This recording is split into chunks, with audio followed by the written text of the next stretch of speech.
حضرت مرزا مظہر جانے جانا فرماتے ہیں کہ بارش ہوئی تھی تازی دلی میں تازی بارش ہوئی تھی. ایک بابا لکڑی کے جوتے پہنے کھڑا ہوں، اللہ اللہ اسی کسے دے کچھ بھی نہیں لگ دے نہ کوئی ساڈا دردی. بابا مست ہو کے جا رہا اللہ کرتا جا رہا. ایک طوائف اپنے کوٹھے سے اتر کے تو سیڑھیوں پہ بیٹھی تھی، ساتھ اس کا یار بھی بیٹھا تھا. بابا اپنی مستی میں جا رہا تو بابا جی کے پیروں سے کچھ مٹی اڑی تو اس عورت کے کپڑوں پہ پڑ گئی. پرواہ ہی نہیں، بزرگ گزر رہے. وہ یار اس کا دوڑا ہوا آیا، اس نے آ کے تھپڑ مارا. کا خیال نہیں سارے اس کے کپڑے آلودہ کر دیے، تو کدھر تیرا دماغ نہیں ٹھیک؟ بابے نے نظر اٹھائی، کہا بیٹے میں نے دیکھا نہیں، چل اللہ تیرا بھلا کرے، تو نے بدلہ لے لیا. بابا جی چپ کر کے وَإِذَا خَاطَبَهُمُ الْجَاهِلُونَ قَالُوا السَّلَامَ چپ کر کے گزر گئے.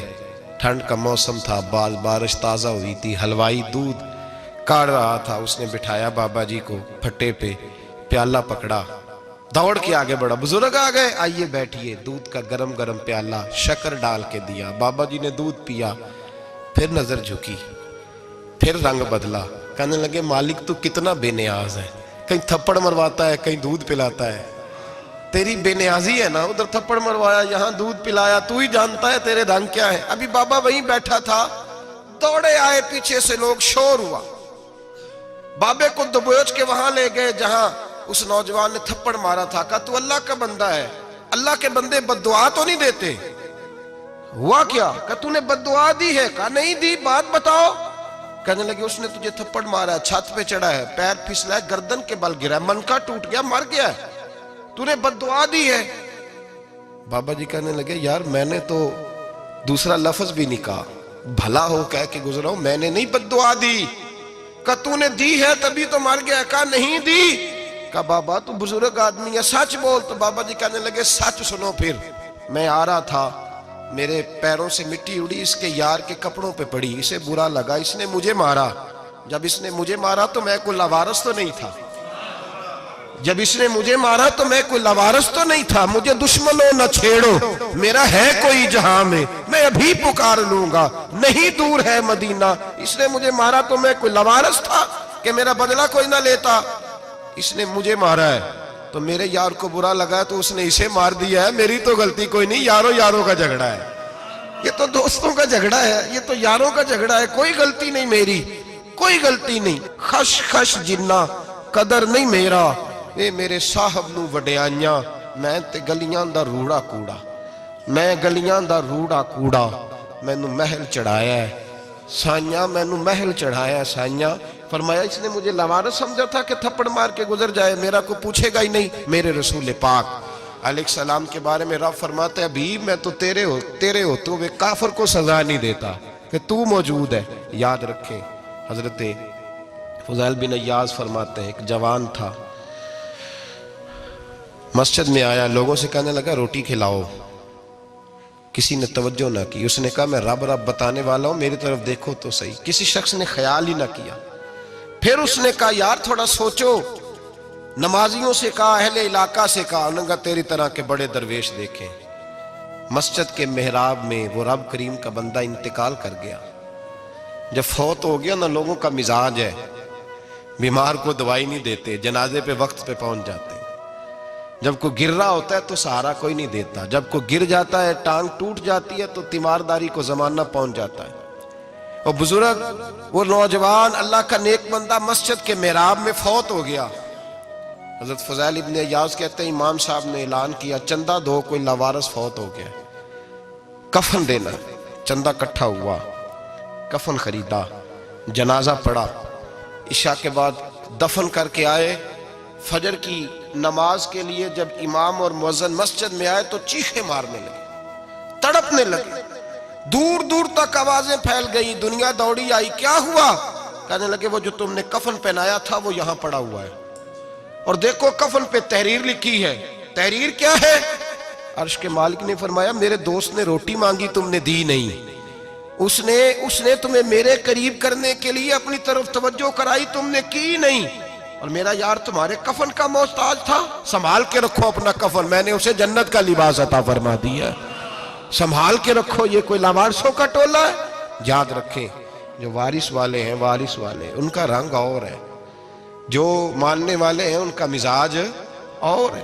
اپنی زندگی لوارثوں کی طرح نہیں گزاریں، تھوڑا سا ادھر گیا تھا تو پھر تھوڑا سا ادھر گیا تھا تو تھوڑا سا، یہ کیا بات ہوئی، یہ کیا بات ہوئی؟ اپنے آپ کو، اپنی نسبت کو، اپنے عقیدے کو مضبوط رکھیں۔ 1 انچ کے لیے اعلیٰ حضرت فاضل بریلوی رحمت اللہ علیہ کے مکان کی دیوار گر گئی، ایک کونا مکان کا، آپ جانتے ہیں پرانی دیواریں چھوٹی ہوتی تھی اور بارشوں میں اکثر گھروں کی دیواریں گری ہوئی ہوتی تھی، ایک سائیڈ کی دیوار گر گئی تو اس کونے میں ہندوؤں کا گھر تھا۔ اب مستری صاحب رات کو آئے، ان سے بات ہوئی تو کہنے لگے سویرے کام شروع کروں گا۔ کہا 1-2 صاحب نے کہ ہندوؤں کا گھر ساتھ ہے اور وہ دشمن بھی بڑے زیادہ ہیں، تو رات کو ہی ہو جائے۔ کہنے لگا جی نہیں، میری مجبوری ہے، مزدور کہاں سے لاؤں گا، بڑے معاملات ہیں، سویرے شروع ہوگی۔ اب رات کو مولانا ظفر الدین بہاری علیہ رحمہ کہتے ہیں بچے مدرسے کے، باقی سارے لوگ، سب کو جمع کیا گیا، چونکہ اس طرف سے تھوڑا خطرہ تھا ہندوؤں کی جانب سے۔ کہا جناب یہ بڑے دشمن ہیں اسلام کے، تو اس طرح کرو کہ 2-3 بچوں کی ڈیوٹی لگائیں یا کچھ لوگوں کی یہاں رات کو پہرا دیا جائے۔ ٹھنڈ بھی بڑی زیادہ تھی، کھڑا ہونا بھی مشکل تھا۔ اعلیٰ حضرت رحمت اللہ علیہ عشاء کی نماز کے بعد جلدی حجرہ خاص میں تشریف لے جاتے تھے۔ اس رات جب دیکھا نا باہر شور ہو رہا ہے تو اسی طرح سر پہ ایک رومال لپیٹا تو باہر آ گئے، کہنے لگے کیا شور ہے؟ کہا حضور سردی ذرا زیادہ ہے تو یہاں کسی کی ڈیوٹی لگانی ہے پہرے کی۔ 2 منٹ خاموش رہے، پھر فرمانے لگے کوئی ضرورت نہیں، جاؤ سو جاؤ سارے جا کے، کوئی ضرورت نہیں، جاؤ اپنے اپنے گھروں کو، کوئی حاجت نہیں، پہنچ جاؤ۔ کہا حضور مہربانی کرے، وہ طے ہونے لگا تھا۔ فرمایا میری وجہ سے کیوں کوئی ساری رات بیدار رہے، جاؤ تمہیں کہا نا آرام کرو۔ لوگ سو گئے۔ صبح فجر کی نماز پڑھ کے اعلیٰ حضرت رحمت اللہ تعالی علیہ جب سیڑھیاں اتر رہے تھے رضا مسجد کی، تو وہ جس ہندو کی جانب سے زیادہ خطرہ تھا وہ سیڑھیوں پہ بیٹھا تھا، مسجد کی سیڑھیوں پہ۔ سب لوگوں کی توجہ ہو گئی، کہنے لگا مولانا میں کلمہ پڑھنے آیا ہوں، مجھے کلمہ پڑھا کے مسلمان کر دو، میں کلمہ پڑھنے آیا ہوں، مسلمان کریں۔ لوگوں کی توجہ، اعلیٰ فرمانے لگے نہیں ابھی تو انتظار کر، تھوڑی دیر کے اچھی طرح سوچ لے، جذباتی فیصلہ نہ کر، یہ تو آ رہا ہے۔ یہ کہہ کے جب 2 سیڑھیاں نیچے اترے اس کے پاس سے تو اس نے پیر تھام لیے، کہنے لگا اب ایسے تو نہ کرو، رونے لگا۔ اعلیٰ حضرت رحمت اللہ نے کلمہ پڑھایا، کچھ باتوں کی نصیحت فرمائی، تشریف لے گئے۔ گھیرنے والے گھیر کے بیٹھ گئے، کہنے لگے ہمیں بھی بتا بدلہ کیسے ہے۔ کہنے لگا دیوار گر گئی، آدھی رات کے وقت، آدھی رات تک انتظار کرتا رہا، پہرے دار کوئی نہیں، تو 2 تلواریں لے کر جب میں ان کے مکان کی جانب بڑھا، میں نے کہا آج گردن کاٹوں گا اور کاٹ کر کے نکلوں گا۔ کہتا ہے جب میں قریب آیا تو 2 شیر کھڑے تھے، اوپر سے پلٹ کے آیا تو پھر کھڑے تھے، ادھر سے پلٹ کے آیا تو پھر کھڑے تھے۔ فرماتے ہیں میں 2 گھنٹے کے بعد آیا تو پھر پلٹ کے کھڑے تھے، میں پھر 1 گھنٹے کے بعد آیا، سحری کا وقت ہو گیا تو پھر پلٹ کے کھڑے تھے، اب میں ڈر کے بھاگا۔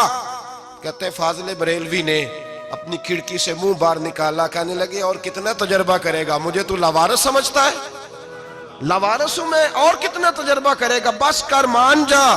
میں نے کہا حضور یہ کون ہے، مجھے بتائیے تو صحیح یہ کون ہے۔ تو کہنے لگے میں نے ساری زندگی رسول اللہ کی عظمت کا دفاع کیا ہے، ساری زندگی غوث اعظم کے نعرے لگائے ہیں، ابھی تو یہ مدد صرف غوث پاک جیلانی کی بھیجی ہوئی ہے، ابھی تو غوث اعظم کی بھیجی ہوئی مدد ہے، مولا علی ابھی پیچھے ہیں، 2 جہاں کے محبوب ابھی اس سے پیچھے ہیں، وہ تو ابھی پیچھے ہیں، پیچھے کھڑے ہیں کہ ضرورت پڑی تو ہم بھی تیار بیٹھے ہیں۔ او بھائی آج رواج ہو گیا، رواج، میں نے 2-4 دن پہلے بھی کہا تھا، لوگ کہتے ہیں نہیں کوئی نہیں ضرورت، سامنے سارا کچھ نظر آ رہا ہے۔ او خدا کے بندو یاد رکھو، نسبت ہے بڑی چیز، جانے تگو دو میں، اگر کسی کو نسبت میسر آ گئی نا، نسبت، خالی دامن ہی مل گیا، تیرے ہاتھ میں کچھ ہے تو ہونی چاہیے نا، خالی دامن ہی تجھے کسی کا میسر آ گیا تو بچ گیا۔ اپنی نسبتوں کی حفاظت کریں، ان کو مضبوط کریں، ان پر محنت کریں، ان پر توجہ رکھیں۔ یہ نسبت جو ہوتی ہے نا، نسبت، یہ دیکھیں نا ایک گتہ ہے، عام کتاب کو لگا ہوا ہے تو جہاں مرضی رکھ دو، اس کی کوئی قدر نہیں، لیکن جو گتہ قرآن مجید کو لگ گیا ہے اس کو بغیر وضو چھونا جائز ہے۔ ایک پٹھے پہ اینٹ بنی ہے، جو باتھ روم میں لگ گئی وہاں بغیر جوتے کے جایا نہیں جا سکتا، اور جو مسجد میں لگ گئی وہاں جوتے پہن کے جایا نہیں جا سکتا. یہ نسبت ہے بڑی چیز.